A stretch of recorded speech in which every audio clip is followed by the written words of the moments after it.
कथा श्री रामायण के अभियांत्रिकी ज्ञान की। सुनो कथा श्री रामायण के अभियांत्रिकी ज्ञान की। वाल्मीकि के लिखे हुए इस प्राचीन विज्ञान की। आओ इसको हम पढ़ाएं, विश्व गुरु भारत को बनाएं। रखे सहेज धरोहर को, ज्ञान भी दे संसार को। कथा है ये श्री रामायण के अभियांत्रिकी ज्ञान की। अभियांत्रिकी ज्ञान की, अभियांत्रिकी ज्ञान की। नमस्कार, जय गणेश, जय श्री राम। अब हम बात करेंगे वाल्मीकि रामायण में ग्लोबल पोजीशनिंग सिस्टम जीपीएस अर्थात वैश्विक स्थान निर्धारण प्रणाली। इस प्रकार सर्वज्ञ सर्व वानर शिरोमणि वानर श्रेष्ठ राजा सुग्रीव अपने भाइयों को पश्चिम दिशा में जाने का संदेश देकर अपने हितैषी शतबली को भी राम के कल्याण की कथा सुनाने लगे। पराक्रमी नायक, तुम अपने साथ 1,00,000 वनवासी वानरों को जो यमराज के पुत्र है ले जाओ और अपने सभी गुणों के साथ हिमालय के रत्नों से सुशोभित उत्तर दिशा में प्रवेश करो और सभी तरफ से सफलता मिलेगी। हे वानरों, अपने मुख्य उद्देश्य को जानने वाले वीरों में श्रेष्ठ, यदि दशरथ नंदन भगवान श्री राम का यह कार्य वानरों द्वारा और हमारे द्वारा पूरा किया जाएगा तो हम उनकी उपकारिता के ऋण से मुक्त हो जाएंगे और कृतज्ञ हो जाएंगे। महात्मा राघव ने हमारे लोगों को प्रिय कार्य दिया है, यदि इसका थोड़ा सा भी बदला हम चुका सकते हैं तो उसे हमारा जीवन सफल हो जाएगा। यदि कोई उपकार न करने वाला व्यक्ति किसी कार्य के लिए याचक बनकर आता है तो जिसने अपना कार्य सिद्ध कर लिया है उसका जन्म भी सफल हो जाता है। फिर जिसने कार्य सिद्ध कर दिया है उसके जीवन की सफलता के बारे में क्या कहा जाए। ऐसा मन में विचार करके मेरे और प्रियतम के कल्याण की इच्छा रखने वाले आप सभी वानरों को जानकी सीता जी की खोज के लिए प्रयत्न करना चाहिए। शत्रुओं के नगर पर विजय पाने वाले भगवान राम सभी प्राणियों के लिए आदरणीय है। वह हम लोगों से भी प्यार करते हैं। तुम सब लोग बुद्धि और पराक्रम से इस सुदूर क्षेत्र में पर्वतों और नदियों के तट पर जाओ और सीता जी की खोज करो। म्लेंचा, पुलिंदा, शूरसेन, प्रस्थल, भरत, इंद्रप्रस्थ और हस्तिनापुर के आसपास से क्षेत्र, कुरु, दक्षिणी कुरु के कुरुक्षेत्र के आसपास की भूमि, भद्र, कंबोज, यवन, शक की भूमि और शहरों पर गहन शोध करके दारद देश में हिमालय पर्वत का अन्वेषण करें। देश और शहर, वहाँ लोधरा और पद्मका के पेड़ों के बीच, साथ ही देवदार के जंगल में वैदेही के साथ रावण की तलाश की जाना चाहिए। फिर देवताओं और गंधर्वों द्वारा सेवित सोमाश्रम से होकर गुजरे और काल नामक पर्वत पर जाए जिसकी ऊंची चोटी है। उस पर्वत की शाखाओं तथा अन्य छोटे बड़े पर्वतों की शाखाओं तथा उन सभी गुफाओं में सती साध्वी श्री रमापटनीय महाभागा सीता का अन्वेषण करे। तुम्हें गिरिराज काल को पार करना होगा जिसके अंदर सोने की खान है और सुदर्शन नामक महान पर्वत पर जाना होगा। हिमालय का दक्षिणी भाग पूर्व कश्मीर का ये हिस्सा आता है। इसके आगे जाने पर देवसख नामक पर्वत होगा जो पक्षियों का निवास स्थान है। यह विभिन्न दृश्यों से घिरा हुआ है और विभिन्न प्रकार के पेड़ों से सुशोभित है। तुम उनके वनों, उपवनों और गुफाओं में वैदेही सीता जी सहित रावण को ढूंढना होगा। वहाँ से तुम्हें एक बंजर खेत मिलेगा जो सभी ओर से 100 योजन चौड़ा है। वहाँ नदियों, पहाड़ों, पेड़ों, सभी प्रकार के जानवरों की कमी है। उस कटीले दुर्गम प्रदेश को शीघ्रता से पार करने पर तुम्हें सफ़ेद कैलाश पर्वत मिलेगा। जब आप वहाँ पहुँचोगे तो आप सभी बहुत खुश होंगे। वहाँ पर विश्वकर्मा द्वारा निर्मित कुबेर का सुंदर भवन है जो सफ़ेद बादलों के समान दिखाई देता है। यह भवन जम्बूनाथ नामक सोने से सजाया गया है। इसके पास ही एक बहुत बड़ी झील है जिसमें कमल और उत्पल बहुतायत से पाए जाते हैं। हंस और करंडव जैसे जल पक्षी प्रचुर मात्रा में पाए जाते हैं और अप्सराएं भी इसमें जल क्रीड़ा करती है। वहाँ यक्षों के स्वामी राजा कुबेर के पिता विश्वकुमार, जो पूजनीय और संपूर्ण ब्रह्मांड को धन देने वाले हैं, गुहाकों के साथ घूमते हैं। उस कैलाश के चंद्रमा की भांति तुम्हें सब दिशाओं में उज्जवल शाखाओं वाले पर्वतों और उनकी गुफाओं में घूमकर सीता जी सहित रावण की खोज करनी चाहिए। तब तुम्हें क्रौंच गिरी जाकर वहाँ की अत्यंत दुर्गम गुफाएं स्कंद की शक्ति से पर्वत के टूटने से बनी में सावधानी से प्रवेश करना चाहिए, क्योंकि उसमें प्रवेश करना अत्यंत कठिन माना जाता है। उस गुफा में सूर्य के समान तेजस्वी एक महात्मा रहते हैं। महर्षियों के विग्रह को भी देवताओं के समान पूजते हैं। क्रौंच पर्वत में कई और गुफाएं और चोटियाँ और ढलान है। तुम्हें उन सभी क्षेत्रों में घूमना चाहिए और सीता जी सहित रावण का पता लगाना चाहिए। इसके आगे मानस नामक वृक्ष विहीन शिखर है। ये संभवतः मनसा देवी का वर्णन है, जहाँ शून्य के कारण पक्षी भी नहीं जाते। क्रौंच शिखर को कामशेला के नाम से जाना जाता है, क्योंकि यह कामदेव की तपस्या का स्थान है। वहाँ भूत, देवता, राक्षस कभी नहीं जाते। संपूर्ण क्रौंच पर्वत का उसकी चोटियों और चोटियों सहित अन्वेषण करें। क्रौंच गिरिला को पार करने के बाद आप मैनाक पर्वत पर आएंगे। माया राक्षसों का घर है जिसे उन्होंने अपने लिए बनाया।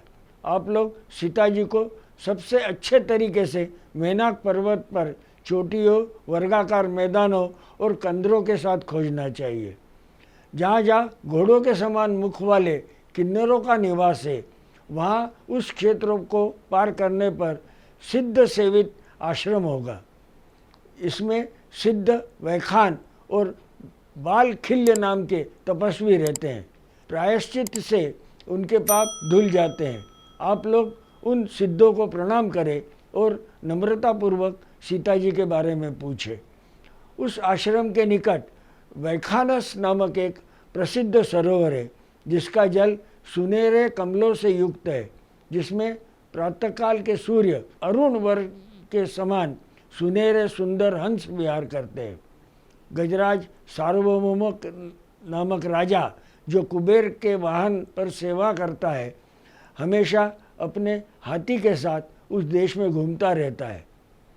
उस झील को पार करने के बाद शून्य आकाश दिखाई देता है। इसमें सूर्य, चंद्रमा और तारे दिखाई नहीं देते। न तो बादलों का जमावड़ा दिखता है और न ही उनकी गर्जना सुनाई देती है। हालांकि उस देश में ऐसी रोशनी फैलेगी मानो वह सूर्य के किरणों से ही प्रकाशित हो। वहाँ अपने ही ज्ञान से प्रकाशित तपस्वी देवोपम महर्षि निवास करते हैं। उनके ही शरीर से उस देश में प्रकाश फैला हुआ है। उस क्षेत्र को पार करने के बाद आपको शैलोदा नामक एक नदी दिखाई देगी। इसके दोनों किनारों पर कीचक, बांस जैसा ध्वनि के झुंड प्रसिद्ध है।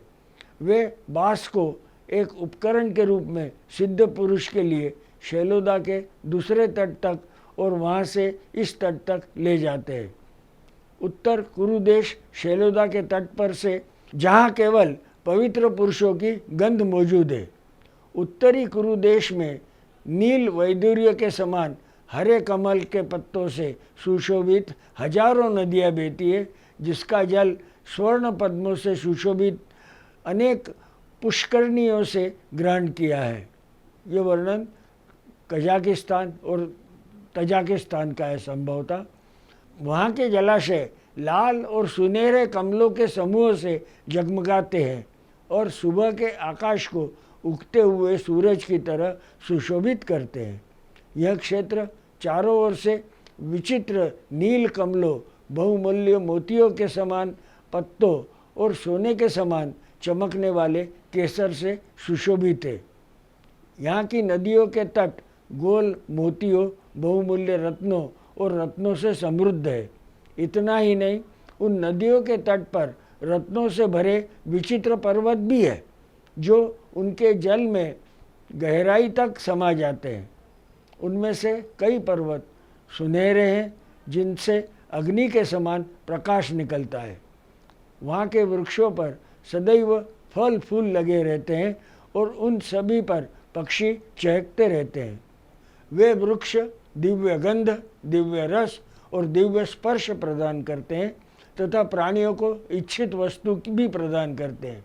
इनके अलावा कई श्रेष्ठ वृक्ष फल, मोती और पन्ना जड़ित आभूषणों के रूप में विभिन्न प्रकार के कपड़े भी प्रदान करते हैं, जो महिलाओं और पुरुषों के उपयोग के लिए उपयुक्त होते हैं। दूसरा सबसे अच्छा पेड़ सबसे अच्छे फल देता है, जिसका आनंद सभी मौसमों में लिया जा सकता है। अन्य खूबसूरत पेड़ कीमती मोतियों जैसे अजीब फल पैदा करते हैं। कुछ वृक्ष फलों के रूप में भी विचित्र क्यारियों की शैयाएँ प्रकट करते हैं। हृदय प्रेमी वात्सल्यकर्ता भी सुंदर मालाएँ प्रस्तुत करते हैं। मूल्यवान पेय पदार्थ और विभिन्न प्रकार के भोजन उपलब्ध कराते हैं। वे गुणवान युवतियों को भी जन्म देते हैं, जो सुंदरता और यौवन से चमकती है। वहाँ सूर्य के समान कांति गंधर्व, किन्नर, सिद्ध और विद्याधर सदैव स्त्रियों के साथ क्रीड़ा करते रहते हैं। वहाँ के लोग सदाचारी, सभी अर्थों में काम से संपन्न है। इसके अलावा वहाँ सभी लोग काम और खेल छोड़ने के बाद युवा महिलाओं के साथ रहते हैं। वहाँ गीतकारों का मधुर गान उनके हास्य ध्वनि के साथ निरंतर सुनाई देता है, जो समस्त प्राणियों के मन को आनंदित कर देता है। वहाँ कोई भी दुखी नहीं है, बुरे कर्म किसी को भी पसंद नहीं होते। वहाँ रहने से प्रतिदिन सुखदायक गुणों की वृद्धि होती है। उस देश को पार करने के बाद उत्तर दिग्वर्ती समुद्र मिलता है। उस सागर के मध्य से सोमगिरी नामक एक अत्यंत ऊंचा स्वर्ण पर्वत है, जो स्वर्ग जा चुके हैं तथा इंद्रलोक तथा ब्रह्मलोक में निवास करने वाले देवगण उस गिरिराज सोमगिरी के दर्शन करते हैं। वह देश सूर्यहीन होते हुए भी सोमगिरी के प्रकाश से सदैव प्रकाशित रहता है। उसे सूर्यदेव के तेज से उसी प्रकार संपन्न मानना चाहिए जिस प्रकार तपते हुए सूर्य की किरणों से प्रकाशित होने वाले देश होते हैं। ये पोलारिस, बोलारिस और नॉर्थ पोल का वर्णन है। वहाँ भगवान विष्णु रुद्रों के रूप में भगवान शंकर और ब्रह्मर्षियों से घिरे देवेश्वर ब्रह्मा निवास करते हैं। आप लोग उत्तर कुक के रास्ते सोमगिरी तक जाए और किसी भी तरह से उसकी सीमा से आगे निकल जाए। आपकी तरह अन्य जानवरों में भी गति नहीं होती। यह सोमगिरी देवताओं के लिए भी दुर्लभ है, अतः उनकी एक झलक पाने के लिए आप लोग शीघ्र वापस आए। श्रेष्ठ वानर, आप सभी वानर केवल उत्तर में ही इतनी दूर तक जा सकते हैं। इसके पार न तो सूर्य का प्रकाश है और न ही किसी दूसरे देश की सीमा है। इसलिए मुझे अगली ज़मीन के बारे में कुछ भी पता नहीं है। मैंने जितने स्थानों का उल्लेख किया है उन सभी स्थानों पर सीता की खोज करो और न बताए स्थानों पर भी अवश्य खोजो। हे अग्नि और वायु के समान तेजस्वी और बलवान वानरों, वैदेही सीता के दर्शन करके तुम जो भी कार्य या प्रयत्न करोगे उसमें दशरथ नंदन भगवान श्री राम का परम प्रिय कार्य पूर्ण हो जाएगा और साथ ही मेरा पसंदीदा काम भी पूरा हो जाएगा। वानरों, जब तुम श्री रामचंद्र के प्रिय कार्य को करके लौटोगे तब मैं तुम लोगों को सर्वगुण संपन्न तथा मंगलमय भोजन के सत्कार करूँगा। उसके बाद तुम शत्रुओं से मुक्त हो जाओगे, अपने हितैषियों और भाइयों के साथ दानशील हो जाओगे और सभी प्राणियों के रक्षक बन जाओगे तथा अपने प्रियजनों के साथ संपूर्ण पृथ्वी पर सुखपूर्वक विचरण करोगे। यहाँ ध्यान देने योग्य बात यह है कि चारों दिशाओं में वानर समूहों को भेजते वक्त उन्हें 1 माह का समय दिया गया था। यहाँ एक बात पर ध्यान देना महत्वपूर्ण है कि इतनी लंबी दूरियों तक इतनी विशाल संख्या में सेना को जाने के लिए तथा वापस आने के लिए यातायात के कौन से साधन होंगे।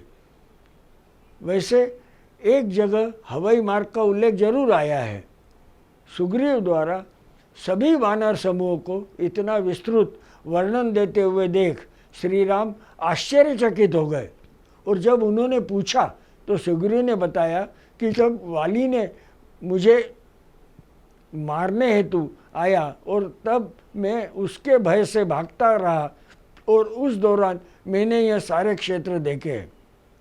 इस तरह कुल 4 सर्गों में 240 श्लोकों के माध्यम से संपूर्ण वर्णन दिया गया है, जिसे आज हम जीपीएस के समकक्ष मान सकते हैं। जय श्री राम।